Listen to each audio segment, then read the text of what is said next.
이번 시간에는 2025년 4월 5일 시행된 국가공무원 9급 정보보호론 기출문제를 풀어볼게요.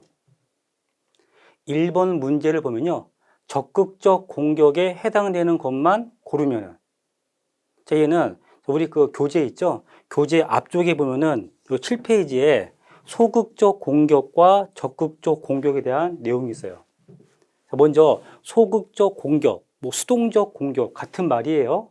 얘는 도청, 트래픽 분석, 스니핑 이거 다 엿듣는 거죠. 즉 본인은 가만히 있는 거예요. 엿듣는 거. 하다 보니까 굉장히 탐지하기가 어려운 게 바로 수동적 또는 소극적 공격이고요. 자, 그에 반해서 능동적 또는 적극적 공격은요. 자, 본인이 뭔가 액션을 하는 거예요.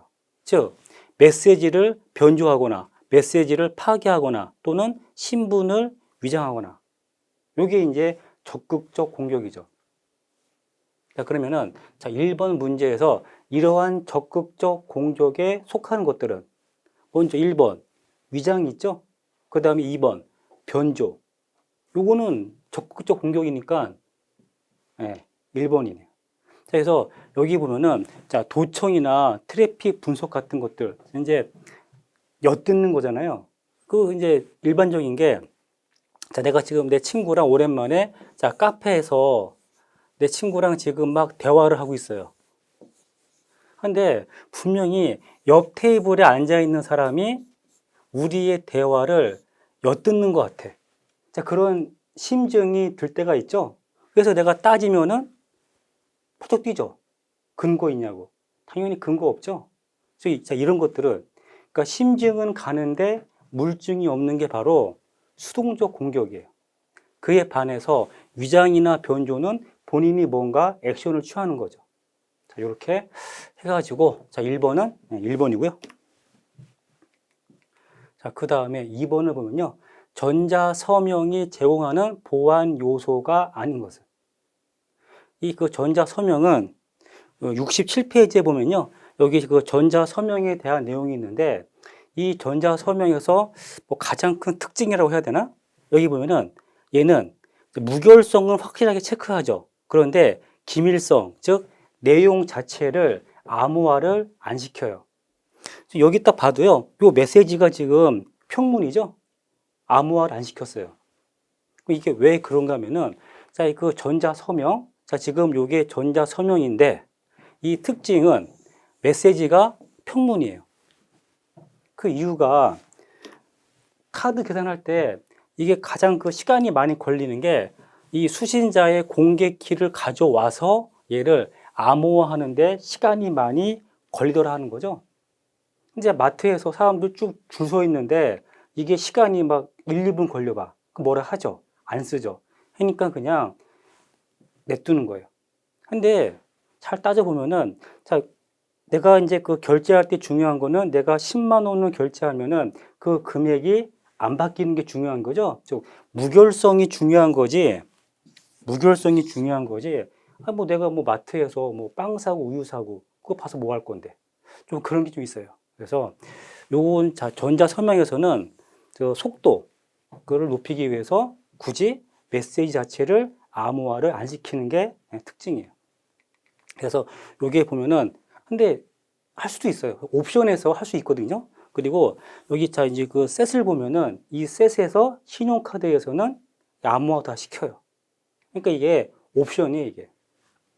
자, 그래서 여기 보면은 자, 요거 그냥 그 공개키 방식 한번 자, 설명해 드리면은 자, 외우셔야 될 게 이거 외우셔야죠. 대칭키 암호화 방식은 키를 비밀키를 쓰고 그 다음에 비대칭키 암호화 방식은 키를 공개키와 개인키를 쓰는 거예요. 근데 가장 많이 부르는 명칭이 대칭키 암호화 방식과 공개키 암호화 방식이라는 말을 더 많이 써요. 그래서 자, 이제 앨리스와 밥, A와 B가 했을 때 요 그 보면은 공개키 레파지토리 그냥 서버예요. 서버가 이렇게 있고 A한테 평문이 있네. 그럼 이제 내가 공개키 방식으로 암호하겠다라고 하면은 본인이 로직을 돌려서 본인이 사용할 A의 공개키와 개인키를 만들어요. 역시 B가 사용할 공개 키와 개인 키를 만든 다음에 각각의 공개 키를 공개 키 레파지토리라고 하는 서버에다가 공개하는 거죠. 그래서 이름이 공개 키예요. 공개하라고 받는 키. 자, 그러면은 이 메시지를 자, 먼저 그 무결성을 체크하기 위해서 해시 함수를 돌려서 고정 길이의 해시 값을 만든 다음에 얘를 자, 부인 방지를 하려고 송신자의 개인 키로 암호화 시켜요. 그런 다음에 자, 요 메시지를 물론 수신자의 공개 키로 암호화 할 수 있지만은 시간이 많이 걸리니까 그냥 냅두는 거죠. 그래서 얘를 하나 묶어버려요. 뭐 RGB든 빵지브든. 자, 묶은 다음에 보내는 거죠. 이게 이제 결제 회사, 카드사가 되겠죠. 이거 딱 받아요. 자, 받으면은 요거를 복호화 해야죠. 지금 요 놈을 잘 보면은 A의 개인 키로 암호화했죠? 복호화는. 요걸로 복호화가 하는 거예요. 얘는 이거죠? 즉, A의 공개 키로 복호화가 되면은 이게 바로 부인 방지예요. 자, 왜 부인 방지냐? A의 개인 키는 인감 도장이죠. 도장을 팡 찍은 거예요. 그러니까 A의 공개 키로 복호화가 됐다는 말은 A만 갖고 있는 A의 개인 키로 암호화를 했다는 말이에요. 그래서 이게 부인 방지가 되고, 그 다음에 자, 무결성 체크하기 위해서 이 받은 메시지를 똑같은 해시 함수 있죠? 똑같은 해시 함수로 얘를 돌려봐요. 자, 돌려가지고 나오겠죠? 자, 내가 복호화한 해시 값과 내가 만든 해시 값이 같으면은 무결성. 즉, 금액이 안 바뀐 거예요. 이게 바로 전자 서명이고요. 자, 뭐든지 그림으로 이거를 이해하셔야지 이거를 글로 이렇게 이해하려면요. 상당히 좀 이게 힘들어요, 이게. 왜냐하면 특히나 이런 그 문어체적인, 뭐 구어체적인 그런 그 표현이 있기 때문에 읽으면 상당히 힘드니까 되도록이면 그림으로. 자, 그림으로 외우시면은 편하죠, 이제. 이걸 다 외운다는 거는 이거는 못 외워요. 자, 그래서 2번은 요소가 아닌 거는 메시지 기밀성. 즉, 내가 이제 기밀성을 부여하겠다라고 하면은 별도로 처리해야 돼요. 뭐 set 또는 별도의 암호화를 하는 것이고, 전자 서명에서는 기본적으로는 기밀성을 제공하지 않는다. 봐라 이거예요. 뭐 내가 뭐 마트에서 뭐 빵 사고 우유 사고 그거 봐서 뭐 할 건데, 그죠? 중요한 거는 바로 이거죠, 이거 금액이 바뀌면 안 되는 거예요. 자, 그 이야기고요. 요건 뭐냐면 그 셋이에요, 이거는. 예, 그 신용카드 결제할 때 쓰는 거 있죠? 그러니까 신용카드 결제하는 거는 아예 그냥 그 데이터도 같이 그냥 암호화 시켜버려요. 왜냐면은 그 셋을 만든 데가 뭐 비자 카드, 뭐 마스터카드 있죠? 뭐 그런 데기다 하다 보니까 신기술 같은 거 다 집어넣죠. 하여간 2번은 4번이고요. 자, 그 다음에 3번을 보면요. 자, 오렌지북, 미국, 그 다음에 뭐 표준, 뭐 이런 게 있는데, 자, 이거는 어디냐면요. 그 뒤쪽에 있어요. 661페이지에 보면은 여기에 보안 이래서 여기 있죠? 오렌지북. 요게 TCSC예요. 이게 뭐냐? 자, 인증인데요. 자, 이제 우리 회사, 내가 그 방화벽을 만들었어요. 그래서 성능이 매우 좋아. 자신 있어. 그런데 그걸 팔아야 돼. 근데 사는 사람 입장에서는 뭔데? 그러겠죠. 아니, 뭐 휴대폰이나 뭐 다른 그런 제품은 사는 기준이 있죠. 뭐 디자인이 예뻐서. 아니, 뭐, 그죠? 뭐 사진이 잘 나와서. 그런데 자, 방화벽 같은 보안 솔루션은 이게 당초에 사는 사람이 이거 성능을 알 수가 없어요. 하다 보니까 인증을 딱 받는 거죠. 그래서 얘는 몇 등급이다 라는 인증을 받으면은 일단은 그 성능은 보장된 거죠. 근데 자, 내가 만든 방화벽을 미국에다 수출하려면은 미국의 TCSC 인증을 받아야 돼요. 근데 이것도요, 한 몇 년 걸려요. 그렇겠죠? 그거 검증하고 해야 되니까. 자, 이제 그러다가 유럽에다 수출을 하려면요, 유럽의 ITSC라고 하는 인증을 또 받아야 돼요. 이것도 몇 년 걸리겠죠. 그래서 이제 이게 힘드니까 합치자. CC예요. 그래서 자, CC 인증을 받으면은 미국이나 유럽이나 추가적인 인증 없이 수출이 가능한 거죠. 이게 바로 인증이에요, 인증. 그러니까 보안 제품은 이게 눈이 안 보이니까 뭐가 좋은지 나쁜지 사는 사람 입장에서는 이게 알 수가 없잖아요. 그래서 인증 제품 사는 거죠. 그래서 여기 보면은 여기 오렌지북 그러면은 뭐 노란색 뭐 그건데 펜타곤, 예, TC, SEC예요. 이제. 그래서 뭐 인증 기준, 뭐 인증 레벨 쭉 이런 게 있는데 이게요 계속 바뀌어요. 이게 바뀌기 때문에 이걸 외운다는 거는 큰 의미가 없고 종류가 뭐다. 그냥 그것만 이제 보시면 돼요. 자, 그래서 이거는 뭐예요? 여기 미국이니까 예, TC, SEC. 예. 3번은 4번이고요. 자, 그 다음에 4번은 자, 보안 모델이 있는데 상업 환경에서 그 다음에 여기 보면은 자, 무결성 여기 있는데 자, 데이터 무결성에 중점을 뒀다. 자, 얘는 우리 교재 자, 143페이지에 여기에 클락 앤 윌슨이 있어요. 이거의 특징은 무결성의 결정판. 그러니까 딴 거 다 필요 없고 무결성 어쩌고 저쩌고 나오면은 걔는 클락 앤 윌슨이에요. 요 놈이에요. 무결성에 중점을 뒀다. 근데 그 앞에 보면은 이게 그 내용이 많은데요. 이 내용을 최대한 줄인 게 바로 이거예요.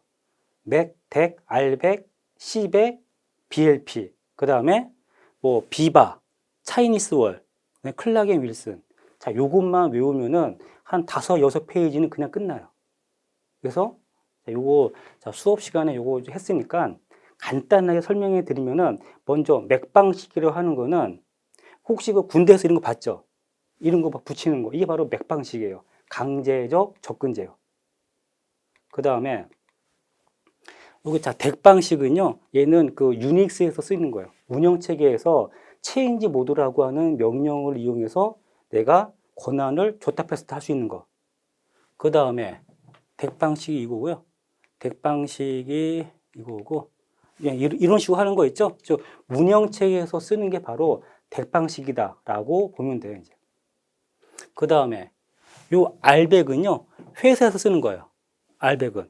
이게 뭐냐면은, 자, 내가 그 전까지는 팀장에서 관리팀에. 그러면은 관리팀에서 관리하는 이런 그 문서를 다 볼 수 있죠. 그런데 내가 자, 영업부장으로 인사 발령이 났어요. 그래서 전산실에서 나의 직급을 관리팀장에서 영업부장으로 딱 바꾸면은 나는 더 이상 이 관리팀에 있는 문서를 볼 수 없는 거죠.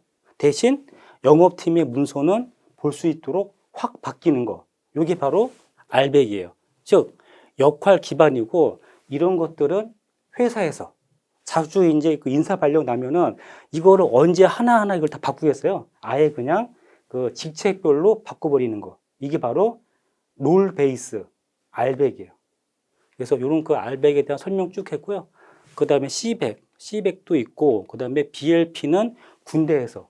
자, 군대에서 가장 중요한 거는 군사 비밀 유출 방지가 가장 중요한 거죠. 벨 라파둘라, BLP. 얘는 비밀 유출 방지에 중점을 뒀다. 왜냐? 군대니까.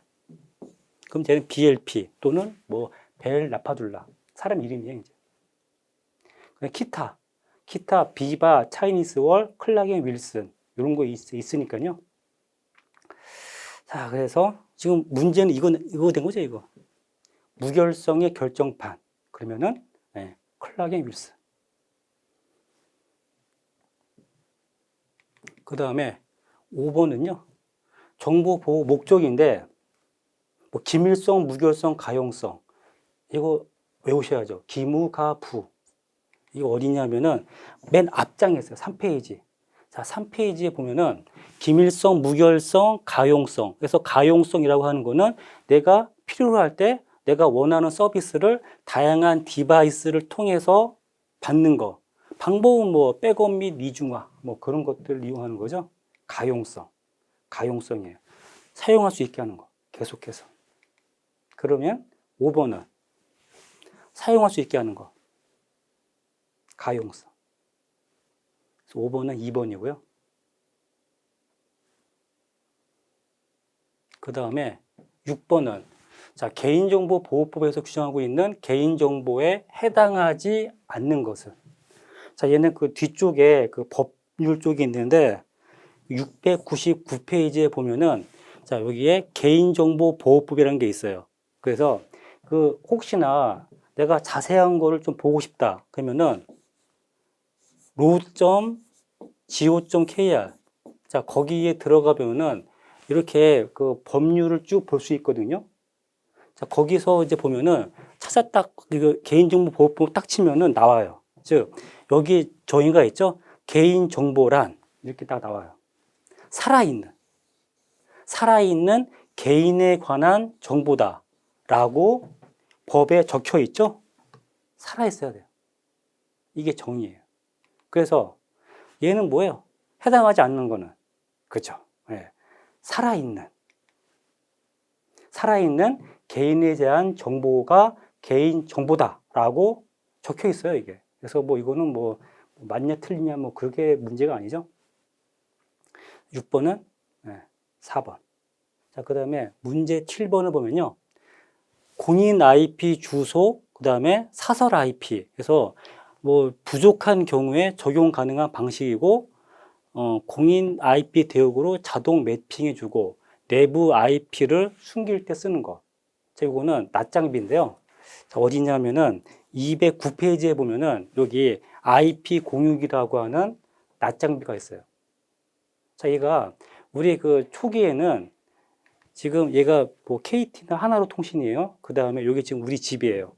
원래는 자, 컴퓨터 한 대당 IP 주소를 받아야 되는 거죠. 근데 이게 비싸니까 어떻게 돼요? 중간에 IP 공유기를 다 사는 거죠.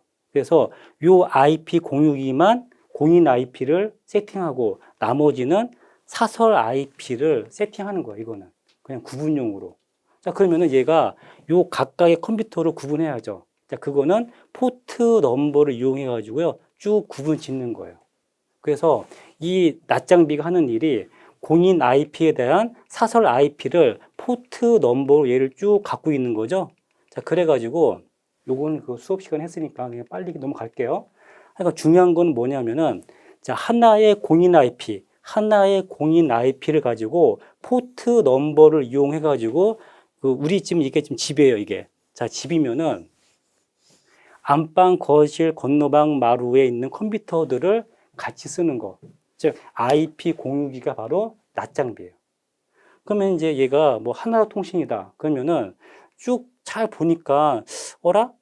IP 하나인데 계속 포트 넘버가 바뀌면서 통신하고 있네? 그러면은 이거 알아가지고요. 초창기에는 전화 왔어요. 그 공유기 떼라고. 근데 지금은 그렇게 하지 않죠? 초창기에는 이거 다 하나하나 돈 주고 다시 계약을 했어야 됐어요. 이게 바로 낱장비예요. 즉 IP 공유기. 그래서 필요시 만약에 이게 회사다 그러면은 여기 있는 그 사설 IP를 숨기는 역할도 하는 게 바로 낱장비예요. 그래서 쭉 있으니까요. 그래서 뭐 하여간 뭐 그냥 그 IP 공유기다라고 보면 돼요. 이제 포트 넘버로 얘를 여러 개를 구분 짓는다 하는 거죠. 자, 그래서 쭉 보시면은 얘는 3번 낱장비고요. 자, 그다음에 요거 참고로 자, 요거 ARP라고 하는 거는 IP 어드레스를 이용해서 상대방의 맥 주소를 받아오는 게 ARP죠. 즉 지금 이게 바로 이게 내 PC예요. 자, 내 PC에 제어판에 보면은 여기에 기본 게이트웨이라는 거 있죠. 요거. 자, 요 IP가 뭐냐면은 나랑 붙어 있는 첫 번째 라우터의 맥 어드레스예요. 근데 그걸 알아야죠. 지금 난 모르잖아요. 모르니까 물어봐야죠. 언제? 내 컴퓨터에 전원을 키면은 얘가 물어봐요. ARP로. 그러면은 자, 이게 받으면 나 아닌데? 나도 아닌데? 계속 무시하겠죠. 근데 여기까지 올라가면은 요 라우터가 이거 난데? ARP네? 자기의 맥 주소를 알려주는 거죠. 이게 바로 ARP. 그 다음에 요거 IPS는 방화벽에서 이거죠, 이거. 침입 차단 시스템, 침입 탐지 시스템, 침입 방지 시스템, IPS, 능동, IPS. 그 다음에 버추얼 랜은, VLAN은, 자, 요거 그 스위치를 이용하는 건데요. 이 하나의 스위치인데, 여기 보면은, 요게 포트 넘버가요. 요것도 포트 넘버고, 프로그램 넘버도 포트 넘버인데, 여기서는 물리적인 포트 얘기하고 있는 거예요. 그래서 이 스위치를 논리적으로 쪼개는 거예요. 그래서 요걸 이렇게 쪼개던가. 그래서 여기는 영업팀, 총무팀, 뭐 재무팀 쪼개서 하던가. 또는 얘를 그 접근을 이게 막을 수가 있어요. 지금 이쪽은 교수가 쓰는 거고 이쪽은 학생이 쓰는 거죠. 그래서 이거를 접근 차단 또는 이제 가상화. 여기 바로 VLAN이에요. 버추얼 랜. 자, 그래서 이건 됐고요. 자, 넘어가서 7번은 낮 장비를 얘기하고 있고요. 자, 그 다음에 문제 8번을 보면요. 공개키 암호화 방식이란 말이 있고, 자, 공개키를 가로챈다. 뭐 이런 말이 있는데, 자, 얘는 우리 교재 82페이지에 보면요. 여기에 중간자 공격, 즉, man in the middle attack에 대한 내용이 있어요. 지금 요 내용을 글로 쓴 게 지금 요거거든요. 이 내용을 지금 얘기하고 있는 것이고, 자, 이게 그 암호화 방식에서 크게, 암호화 방식은 대칭키 암호화 방식과 공개키 암호화 방식이 있어요. 자, 그래서 요거 한번 설명해 드릴게요. 자, 먼저 대칭키 암호화 방식은 키를 비밀 키를 쓰는 거예요. A와 B가 있을 때 지금 A한테 평문이 있어요. 자, 요 평문을 내가 대칭키 방식으로 B한테 주겠다라고 하면은 A는 로직을 돌려서 A가 사용할 비밀키를 만들어요. 그런 다음에 이 비밀키로 저 평문을 암호화를 시키는 거죠. 그럼 이렇게 암호문이 만들어지겠죠. 자, 이거를 인터넷을 통해서 B한테 준 거예요. 자, B가 받았어요. 그럼 이제 B는 얘를 복호화 해야 되는데 복호화하기 위해서는 이게 필요한 거예요. 이게. 이거 받아야 돼요. 어떻게 받냐? A와 B가 자, VPN, 요즘에 많이 쓰는 게 VPN이죠? 또는 SSL 또는 IPsek을 이용해서 대역폭이 작은 신뢰성 있는 채널을 만든 다음에 이 채널을 통해서 비밀키를 B가 받는 거예요. 그런 다음에 이 비밀키로 이 암호문을 복호하면은 평문이 나오는 거. 이게 바로 대칭키 암호화 방식이에요. 자, 그럼 이제 질문이, 그럼 뭐 이거 있으니까 이거 그냥 그대로 요렇게 보내면 되지 않냐? 되긴 되죠? 하면 돼요. 자, 그런데 이 그 채널 있잖아요. 그 신뢰성 있는 채널은 일단은 대역폭이 작죠. 하다 보니까 이게 만약에 책 10권이다 하면은 요금 폭탄 나오겠죠. 그래서 이 채널은요, 보통은 짧은 비밀키만 보낼 때 쓰고 대용량의 그 문서는 암호화를 시켜서 보내는 거예요. 이게 바로 대칭키 암호화 방식인데 이게 큰 단점이 있어요. 뭐냐? 키 관리가 어려워. 즉, 내가 꽃집을 하고 있다 칠게요. 그럼 손님이 A가 있다. 그럼 자, 그 A의 거래 내역을 암호화하려면은 나는 A의 비밀키 관리해야죠. 또, 자, 손님이 C예요. 그러면은 나는 C의 비밀키. 또 손님이 D예요. 그러면은 D의 비밀키. 10명이면은 나는 키를 10개를 관리해야 돼요. 1000명이면은 1000개를 관리해야 돼요. 그러니까 이게 자, 대칭키 암호화 방식으로는 전자상거래는 안 되겠죠?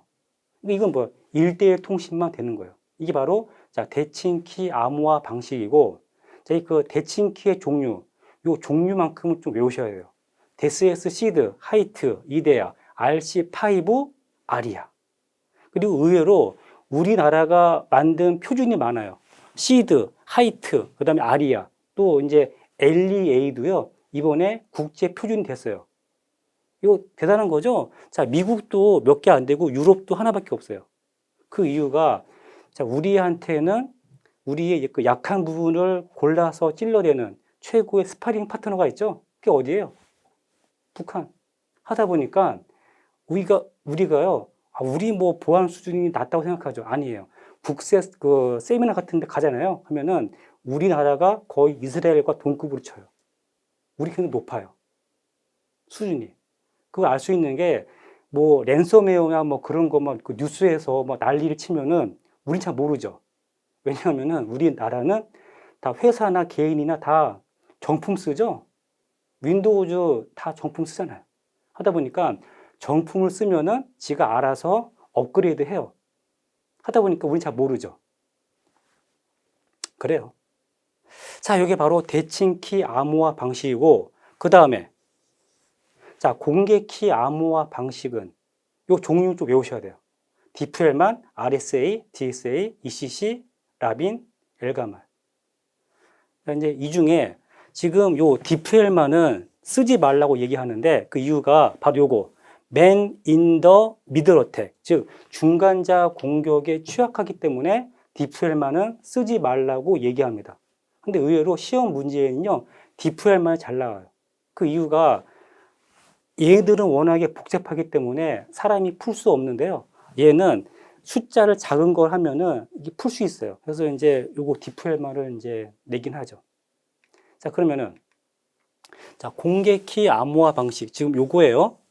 이게 원래 정식 명칭은 비대칭키 암호화 방식이라고 해야 되는데 직관적으로 그냥 공개키 암호화 방식의 말을 더 많이 써요.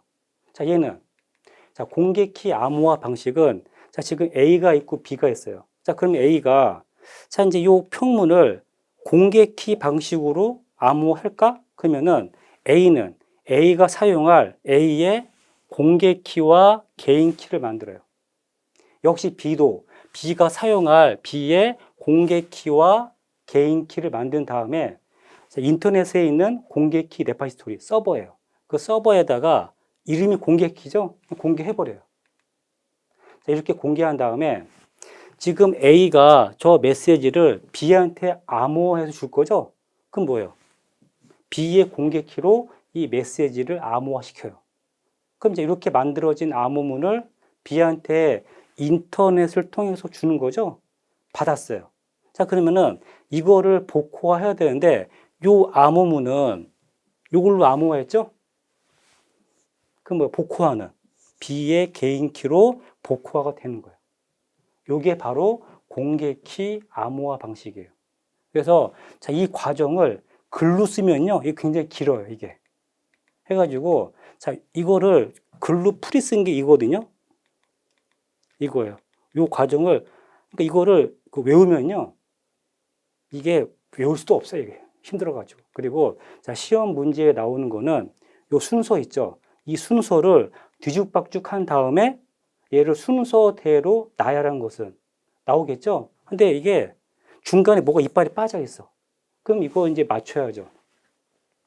그리고 얘를 송신자, 뭐 앨리스 밥, 어떤 책에는 뭐 흥부놀부, 뭐 잃어버리면 헷갈리니까 요거 과정을 이해한 다음에 이거를 순서를 맞추면 돼요. 중간에 또 이렇게 이빨 하나가 이렇게 빠진 게 있어요. 빠져도 맞추는 거 가능하죠.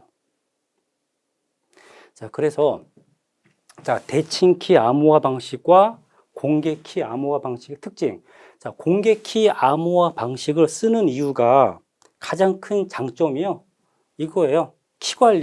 키 관리가 용이하다. 자, 왜 그러냐? 자, 지금 내가 꽃집을 하고 있어요. 아까처럼 손님이 A라고 하는 손님, C라고 하는 손님, D라고 하는 손님이 있을 때, 자, 공개키 방식을 쓰면요. 공개키와 개인키죠. 다 이거 만들어요. 공개키와 개인키를. 그런 다음에 각각의 공개키들은 다 공개하는 거죠. 여기 보면은 A의 공개키, B의 공개키, C, D의 공개키를 공개해요. 자, 그러면은 A라고 하는 손님이 거래 내역서, 내가 꽃집에서 꽃을 10만 원 샀다. 그럼 이거를 B한테 줄 거죠? 암호화 시켜야 돼요. 뭐로?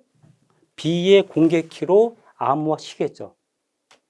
역시 C도, 자, C라는 손님도 이 메시지를 B한테 줄 거니까 B의 공개키로 암호화하겠죠.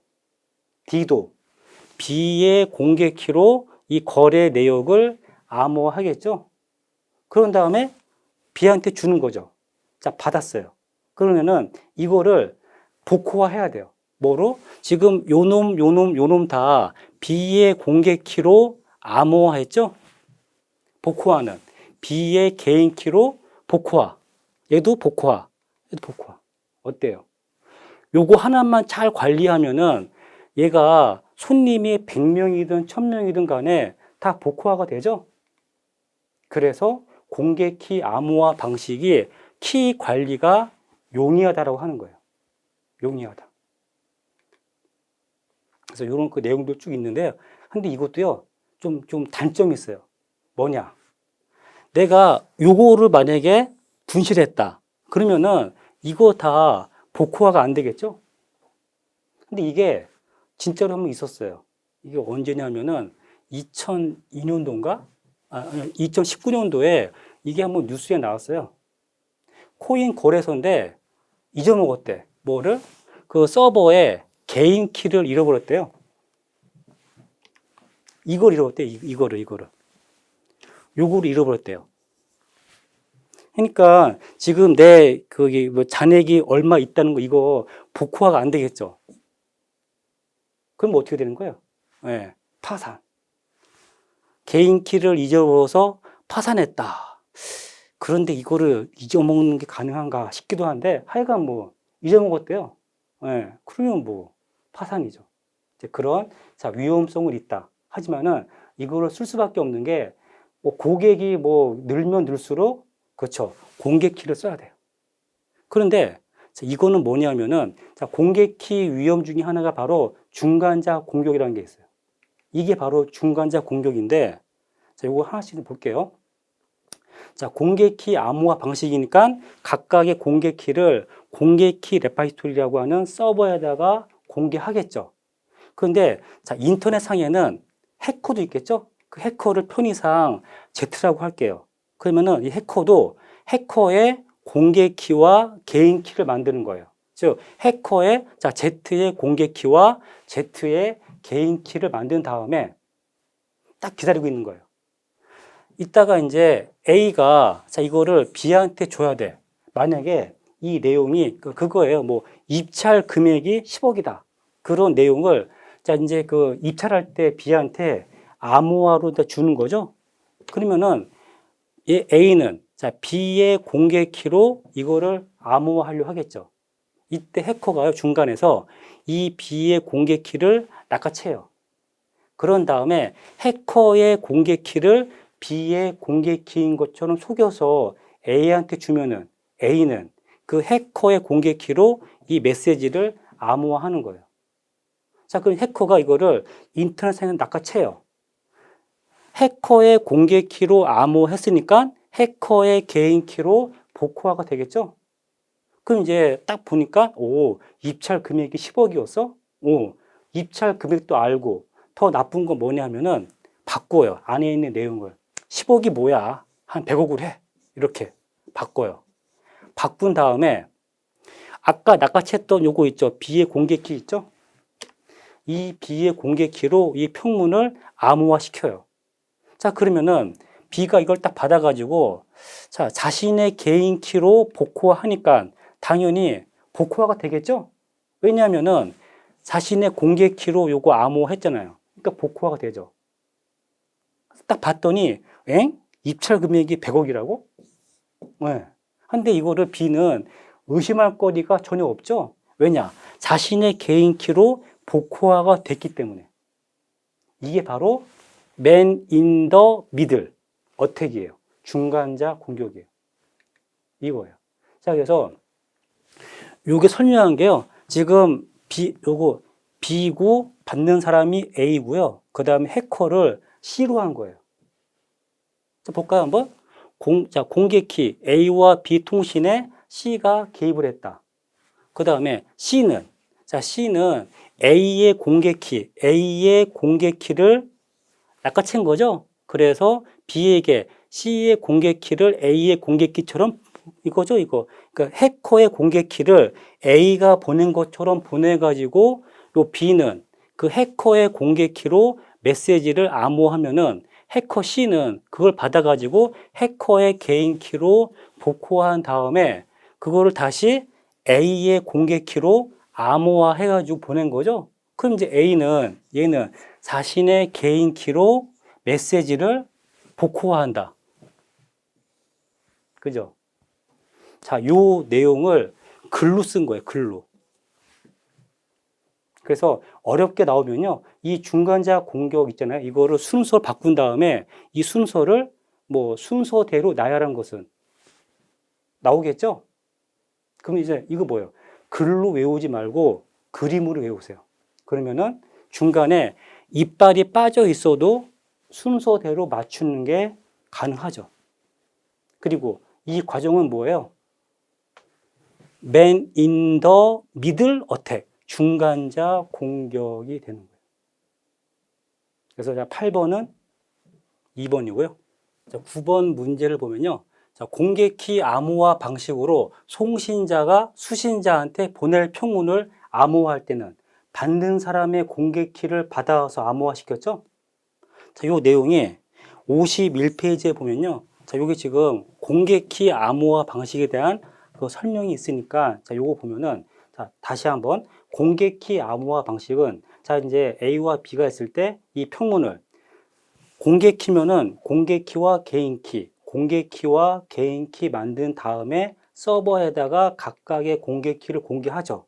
그런 다음에 평문을 암호화할 때는 수신자의 공개키를 가져다가 암호화 시키는 거죠.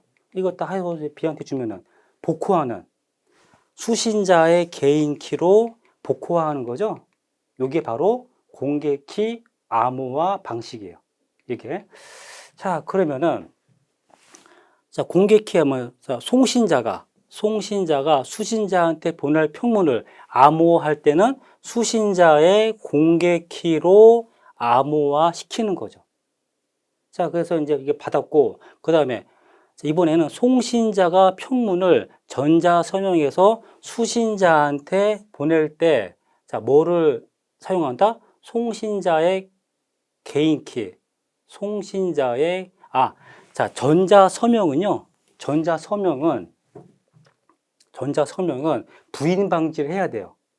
자, 부인 방지를 하기 위해서는 송신자의 개인키로 암호화하고, 즉, 송신자만이 갖고 있는 송신자 요 개인키가 인감 도장이죠. 그 인감 도장으로 해시 값을 암호화 시키는 거죠. 그런 다음에 그게 수신 측에서 송신자의 공개키로 복호화가 됐다는 말은 그 뭐예요? 송신자만 갖고 있는 송신자의 개인키로 암호화했다는 거죠. 그게 뭐예요? 전자서명에서 부인 방지예요. 부인 방지는 송신자의 개인키로 암호화하고 그다음 걔를 송신자의 공개키로 복호화가 되면은 부인 방지가 되는 거예요. 그래서 얘는 전자서명이니까 송신자만이 갖고 있는 송신자의 개인키로 인감 도장을 빵 찍는 거죠. 전자서명은. 얘는 4번.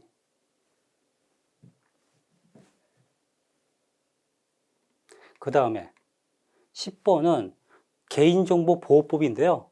자, 얘는 개인정보보호 원칙. 자, 어디 있냐 하면은 뒤쪽에 있네요. 자, 728페이지에 보면요. 자, 여기 있어요. 그래서 자, 이제 뭐 그 익명 처리가 되면은 익명으로 하고 안 되면은 가명인데요. 자, 여기 보면은 로.go.kr에서 익명 처리가 가능한 경우에는 익명으로 처리한다. 그래서 차이점이 자, 익명과 가명. 그래서 익명이 더 좋은 거예요. 그래서 이제 되도록이면은 익명 처리를 하고 안 되면은 어쩔 수 없이 가명 처리하는 거예요.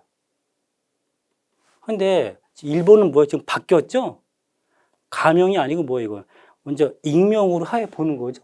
그래서 익명으로 되면은 익명으로 하고 안 되면은 그때 가명으로 하는 거예요. 네. 이거니까. 그래서 이거 좀 글씨가 좀 깨졌는데 하여간 자 10번은 1번이고요. 자, 그 다음에 11번은 스택 버퍼 오버플로우. 어디냐면요. 595페이지에 여기 있어요. 자, 스택 버퍼 오버플로우. 그래서 여기 보면은 뭐 non executable 이래 가지고 실행될 수 없도록 하는 게 하나의 그 방법인데 스택이죠. 리포, 먹고 토하기. 그러면은 이거 쉘 코드, 뭐 공격 절차, 뭐 이런 거 했으니까 요건 지금 빨리 넘어갈게요. 자, 그래서 스택이 이렇게 있고 스택 가드도 있고요. 그 다음에 이게 뭐냐면 그 카나리아가 그 경고해 주는 거 있죠. 그러니까 이게 탄광 속의 카나리아가 이제 뭐 이산화탄소 같은 거 있으면은 새가 여기 죽잖아요. 뭐 그런 거. 그러니까 바뀐 것들을 경고해 주는 게 카나리, 뭐 카나리스 이야기하고요. 그 다음에 이게 논 익스큐터블이 스택에 이제 공격자의 공격을 할 수 없게 하는 거. 그 다음에 뭐 ASLR 뭐 그런 것들이 있어요. 이런 게 있다고 치고. 자, 그러면은 옳지 않은 것은 딴 건 다 몰라도 스택에서 코드가 실행되는 것을 허용하면 안 되겠죠. 막아야 돼요. 그게 바로 NX 비트예요. 그래서 자, 11번은 2번이고요. 뭐 나머지는 뭐 한번 읽어보세요. 자, 그 다음에 12번은요. ISMS-P 인증인데 인증 및 권한 관리래요. 근데 이거는 굉장히 이거는 뭐 어려운 게 아니고 저 구석에 있는 거 낸 거예요. ISMS-P 요 내용이 그 뒤쪽에 있는데 그 한국인터넷진흥원에 보면요. ISMS-P 인증 관련 자료를 볼 수가 있어요.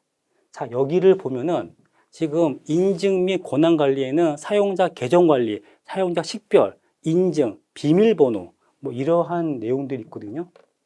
이거는요. 외우는 게 아니고 체크할 때도 딱 이걸 보면서 하는 거지 이걸 뭐 외워서 하는 거 아니에요. 자, 그러면은 이거를 어떻게 때려 맞추냐. 잘 보면은 인증 및 권한 관리죠. 그런데 1번, 2번, 4번은 그런데 3번에 정보 시스템이에요. 시스템. 얘는 물리죠, 이거는. 물리 보안이죠. 그래서 이런 문제는 그냥 때려 맞춰야 돼요. 그래서 자, 12번은 3번이고요. 그 다음에 13번은 법인데 소관 부처. 자, 요것도 어렵죠. 자, 어려운데 그 로.go.kr에 보면은 여기 위치 정보 및 이용 관한 법률이 방송통신위원회예요. 이걸 냈네요. 방송통신위원회. 그 이유가 딱 보면은 위치 정보니까 당연히 과학기술부 아니겠어? 라고 하는데 아니에요. 그게 아니고 방송통신위원회예요. 왜냐? 방송보다 이거죠. 통신. 자, 위치 정보는요. 통신망을 이용해서 수집되기 때문에 방송통신위원회예요. 그 이유가 우리 그 휴대폰 쓰고 있죠. 자, 휴대폰은 기지국을 통해서 통신하잖아요. 그러면은 자, 이게 지금 하나의 셀이에요. 그 다음에 요것도 자, 기지국 있으면 요것도 이 기지국 담당하고 있는 셀이죠. 그러면은 자, 내 휴대폰이 여기 있다. 그러면은 이 정보를 기지국한테 보내가지고 이 그 정보를요, 홈 로케이션 레지스트라고 하는 그 서버가 다 관리하고 있어요. 즉, 내 휴대폰이 여기 있는지, 이거 다 알아요. 자, 그렇기 때문에 내가 자, 부산에 있는 친구한테 전화를 걸면은 그 시그널을 전국에 보내는 게 아니고요. 이 홈 로케이션 레지스트에서 그 친구가 지금 부산에 어디에 있다, 어느 기지국 밑에 있다는 걸 알아가지고 그쪽으로 시그널을 보내서 딱 걔만 통신하는 거예요. 이거를 하다 보니까 뭐예요, 이거는? 통신. 그래서 위치 정보는 방송통신위원회가 관리하고 있는 거예요. 그래서 지금 내 위치 찾을 때요. 지금 나의 휴대폰이 지금 어디 뭐 강남에 있는 기지국에 있다. 그러면은 대충 아는 거죠. 강남 어느 쪽에 있다 하는 거를. 그래서 13번은 2번이고요. 자, 요거 그 주무 부처 쭉 정리한 거 있는데 이건 뭐 참고하셔야죠. 근데 딴 건 몰라도 자, 위치 정보는 통신망을 이용하기 때문에 방송통신위원회다 하는 거예요. 그래서 자, 13번은 2번이고요. 자, 그 다음에 14번은 공격자로 악성 링크에 접근한다. 몸체에 첨부해가지고 페이지 내용 변경한다. 뭐 이런 것들이 있는데 얘는 어디 있냐 하면은 432페이지에 여기 CSRF 공격이 있어요. 자, CSRF 공격이 있고 여기 보면 이렇게 겟 방식이 아니고 포스트 방식 뭐 이렇게 돼 있는데 요게 이제 그 XSS가요. 이게 이제 발전됐다. 그래서 이게 CSRF가 됐는데 확인해 볼 수 있는 게 게시판에 이렇게 내용 써본 다음에 저장해요. 그 다음에 해당 클릭을 하면 이렇게 팝이 딱 뜨거든요. 이런 게 간단한 XSS 공격이에요. 즉 여기 있는 요 스크립트 있죠. 요 내용, 그러니까 요 내용을 아예 그냥 스크립트로 인식을 해버리는 거죠. 이게 XSS예요. 그래서 혹시 이제 이거를 막으려고 하면요. 이런 거 있죠. 뭐 꺽쇠, 역슬래시 그런 것들을 다 공백 처리해버립니다. 웹사이트에서. 하다 보니까 어떤 일이 생기냐면은 이거는 뭐 공격 과정인데요. 뭐 이건 됐고 뭐 이건 뭐 그냥 뭐 읽어보세요. 그냥 나중에. 이게 그 웬만한 사이트에서는요. 특수 문자를 아예 그냥 공백으로 바꿔버려요. 이거를. 그러면은 혹시 그 이런 적 있죠. 내가 이제 그 질문하기에 이걸 딱 썼어요. 자, 수식에서 이건 어떻게 해요라고 이제 쓴 다음에 저장을 타죠. 그래서 내가 이제 쓴 거를 보려고 딱 보면은 어라? 꺽쇠가 어디 갔어? 사라지는 게 있어요. 그 이유가 이런 거 있죠. 특수문자. 이런 그 특수문자를 아예 그냥 공백으로 바꿔버리기 때문에 이런 일이 딱 생기는 거예요. 이때는 이제 이거를 글로 써야죠. 이제 이런 일이 생기는 거죠. 그리고 이 XSS가 진화해서 CSRF, 그러니까 이 CSRF는 뭔가 능동적으로 얘를 처리하는 거예요. 능동적으로. 그래서 뭐 능동이 뭐냐, 뭐 딴 건 아니고요. 이거 했을 때, 아이고, 잠깐만요. 여기 했을 때 뭔가 그 게시물을 열람할 때 쇼핑몰에서 10,000원을 결제하도록 뭐 이런 거를 이제 해 놓은 게 바로 CSRF예요. 그래서 요거는 포스트고 그 다음에 CSRF 이렇게 능동이면은 CSRF 그 다음에 포스트는 바디에 그 인자 거기 그 첨부하는 거. 그러니까 그 코딩할 때요 객 방식으로 코딩하면 혼나요. PM한테. 네, 포스트 방식으로 코딩해야 되는 거예요. 그래서 14번은 4번이고요. 자, 그 다음에 15번은요. 자, S-에서 데이터 콘텐츠인데 기밀성, 암호화한다. 엔벨롭이죠? 이건 그냥 때려 맞춰야 돼요. 엔벨롭. 그러니까 이게, 자, 여기 S-이 앞부분에 있는데요. 380페이지 그쪽에 있는데 그 이메일 할 때 그 문서를 암호화 시킬 때 쓰는 게 바로 S-이에요. S-이고요. 그래서 뭐, 자, 이런 것들 쭉 있는데 여기서 보면은 요거는 이제 서명된 데이터고요. 인벨롭 데이터가 암호화된 데이터. 그 다음에 요거는 인증 암호화, 요거는 압축. 다 할 수 없어요. 없으니까 요런 것들은 그냥 이 문제를 볼 때요. 한 번 나오고 안 나오는 문제가 있어요. 즉 계속 반복 출제되는 문제가 있고 한 번 나오고 안 나오는 문제가 있는데 그거를 구분하는 것도 실력이에요. 근데 이건요. 웬만하면 한 번 나오고 안 나와요. 네. 그래서 얘는 2번. 네. 왜냐하면 이거 암호화니까 그냥 암호화. 때려 맞춰야죠. 자, 16번은 자, 리눅스에서 etc 밑에 섀도우 파일. 요거는 어디냐면요. 섀도우, 패스워드 섀도우니까 572페이지에 자, 요 그 섀도우 파일이 있어요.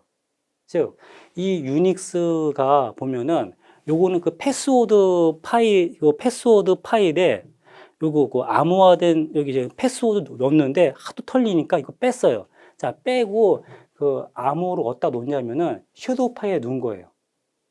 지금 원래는 이제 패스워드가 여기 있었는데 이 패스워드를 아예 빼버리고 패스워드 파일에서 섀도우 파일을 만들어서 여기에다가 그 썰트 저기 해시 함수로 암호화를 시켜서 여기다가 넣은 거예요. 섀도우 파일에.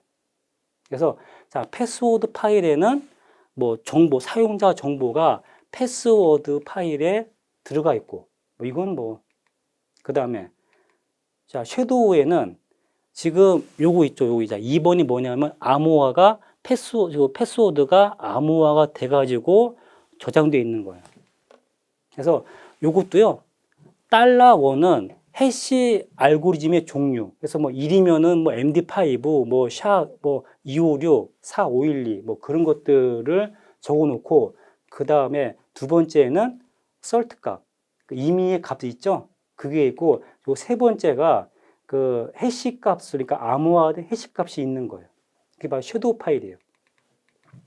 쭉 있는 거니까요. 넘어가고. 자, 그래서 쭉 넘어갈게요. 패스워드 컨버트라는 명령을 쓰는 건데, 자, 문제에서 섀도우 파일에 아까 봤던 섀도우 파일에 포함되지 않는 거는 딴 건 몰라도 대칭키가 아니죠. 아까 해시 알고리즘, 그 다음에 그 종류, 그 다음에 해시 값이 있는 거잖아요. 그래서 16번은 3번이에요. 자, 3번이고요. 자, 그 다음에 17번을 보면요. 소수, 그 다음에 원식은, 자, 이런 게 있는데, 자, 요런 문제는요, 한 번 나오고 안 나와요.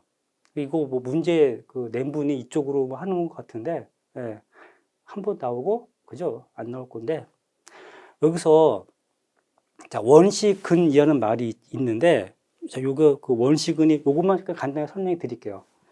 54페이지에 보면은, 여기에 뭐 ECDSA 뭐 그런 그 설명이 있는데, 자, 먼저, 용어만 그냥 설명해 드릴게요. 자, 원식근이 뭐냐면요.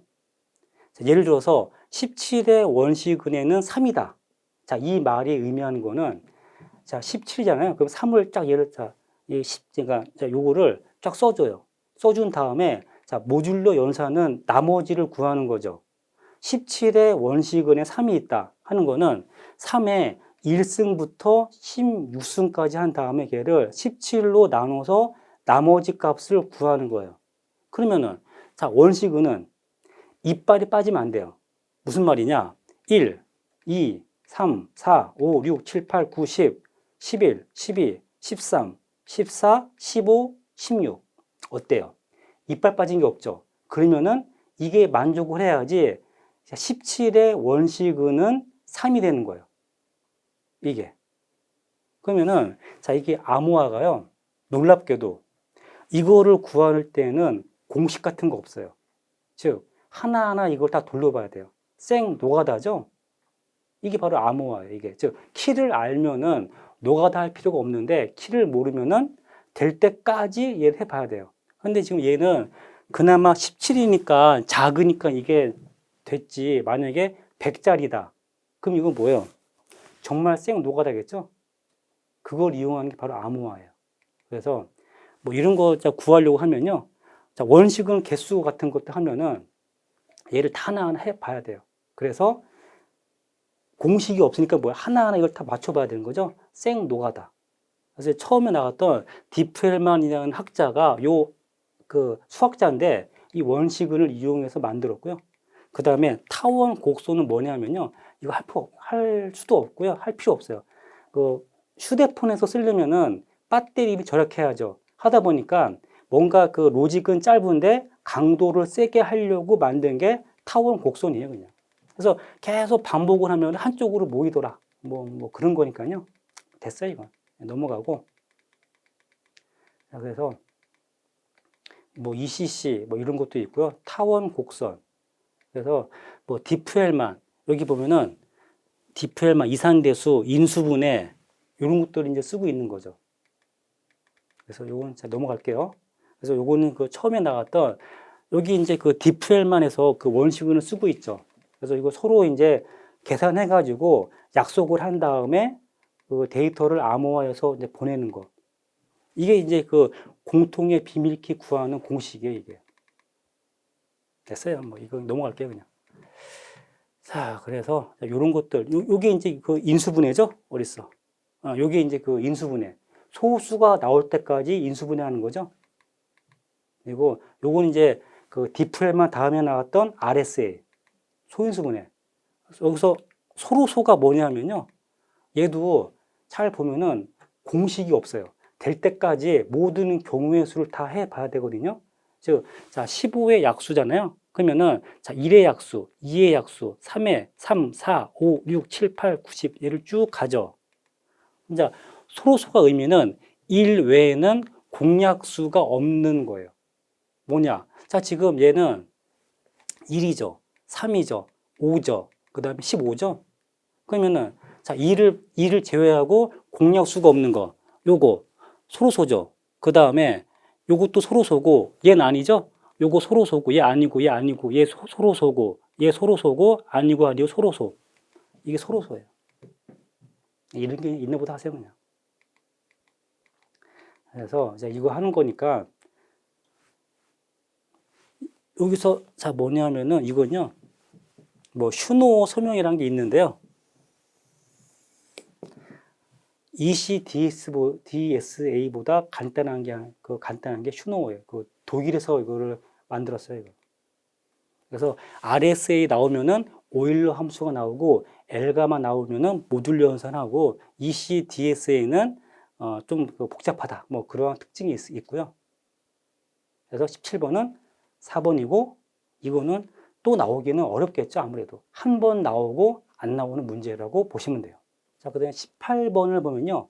자, TLS라는 게 있는데 이 TLS는 SSL의 다음 버전이 TLS예요.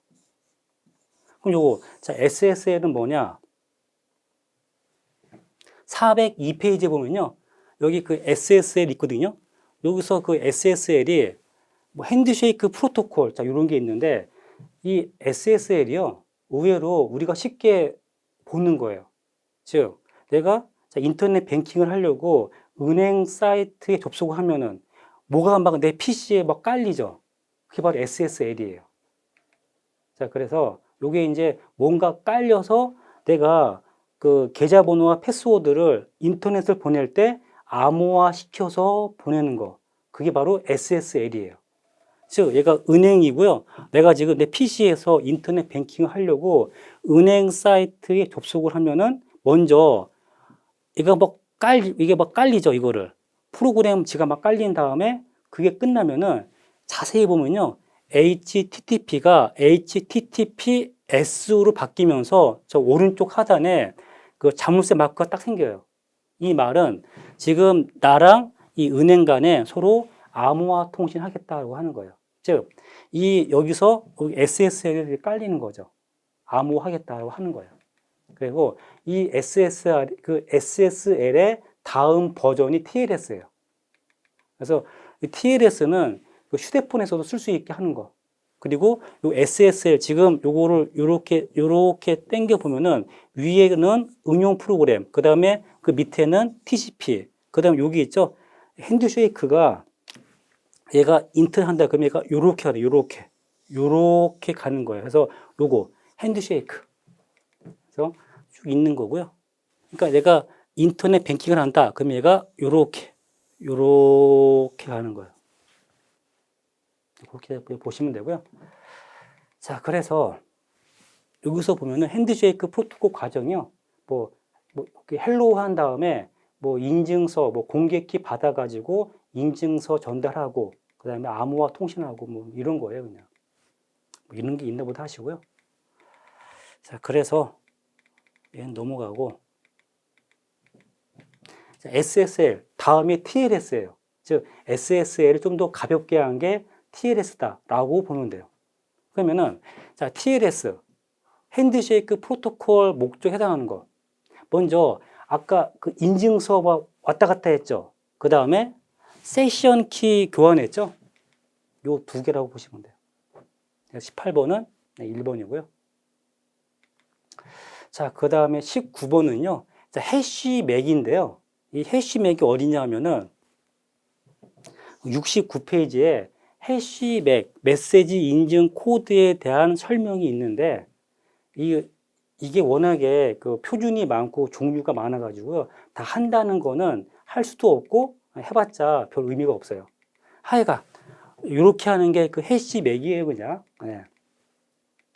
자, 그래서 지금 그 이제 옵션이 워낙에 많아가지고요. 이게 딱 이것만 하라가 안 되기 때문에 자, 하여간 뭐 그 다양한 종류가 있다라고 자 보면 돼요. 해시 맥이. 근데 자 이거를 때려 맞춰야죠.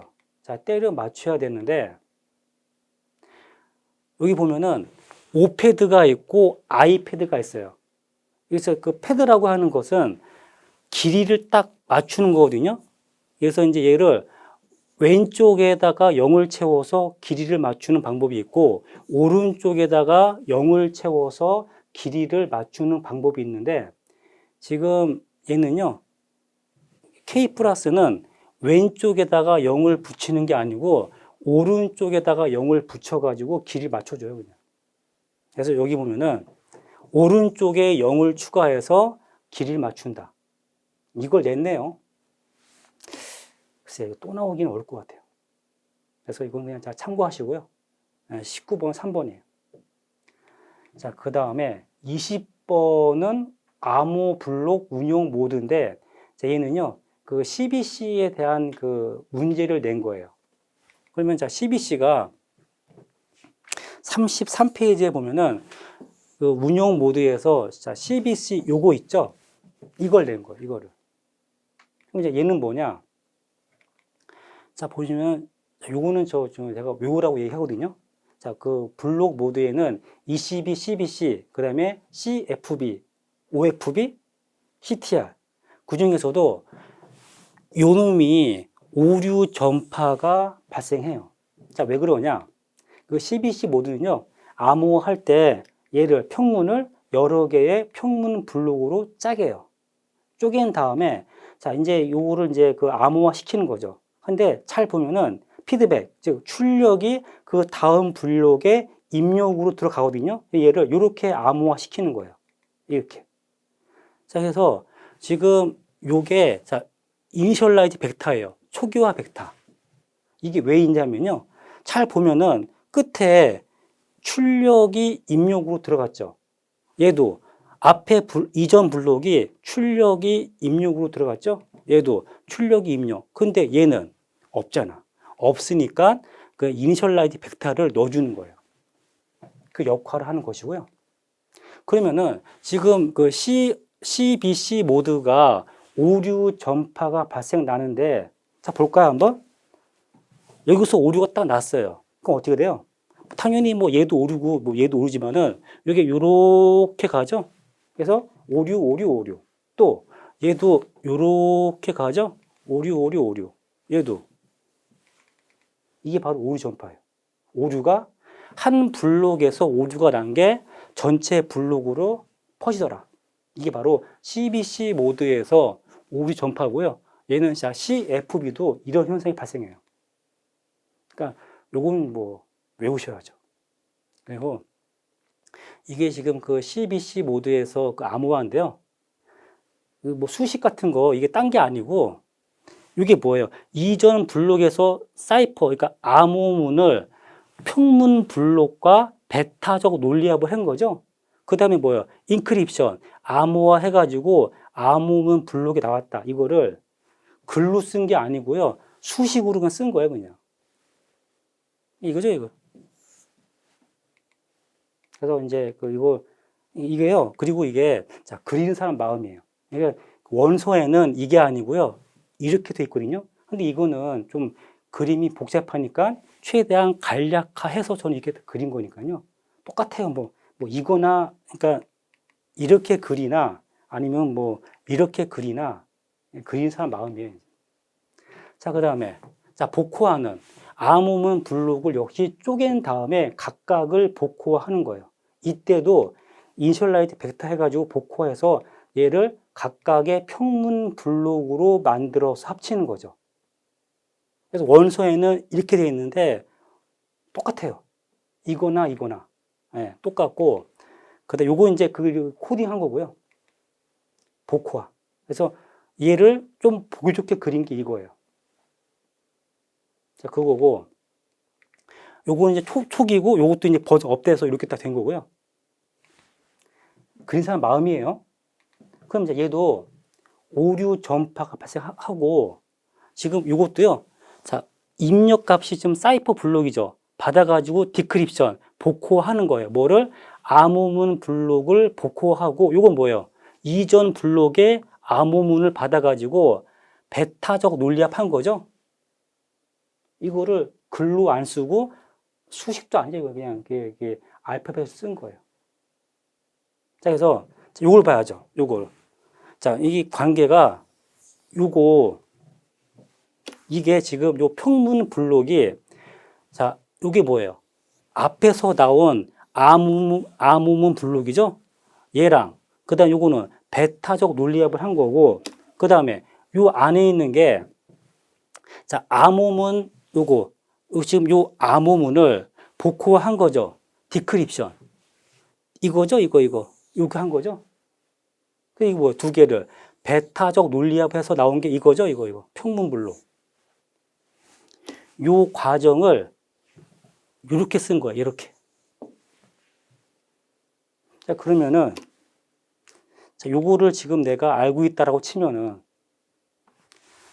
옳은 거죠. 딱 나오네. 이거 지금 똑같잖아요, 지금.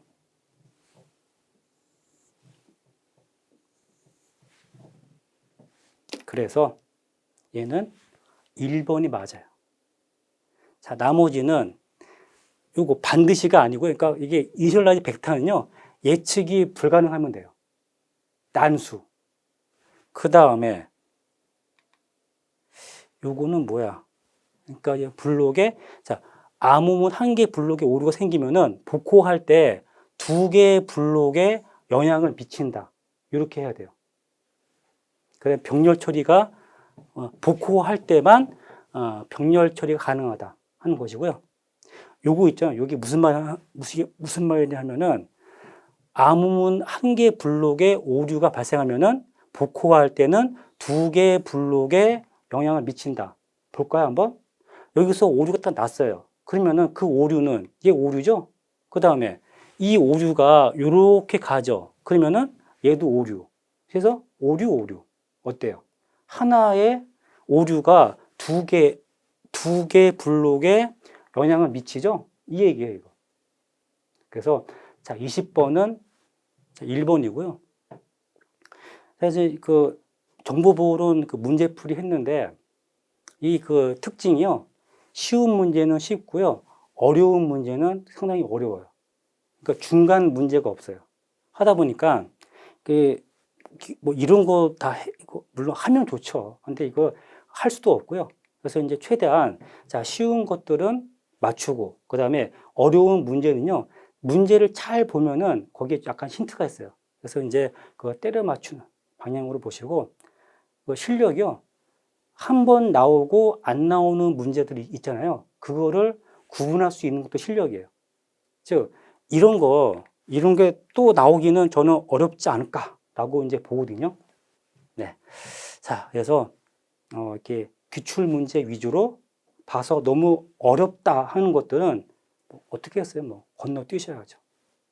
자, 그래서 자, 그 2025년 4월 9급 정보보호론 자, 문제풀이를 마치겠습니다. 네. 고생했습니다.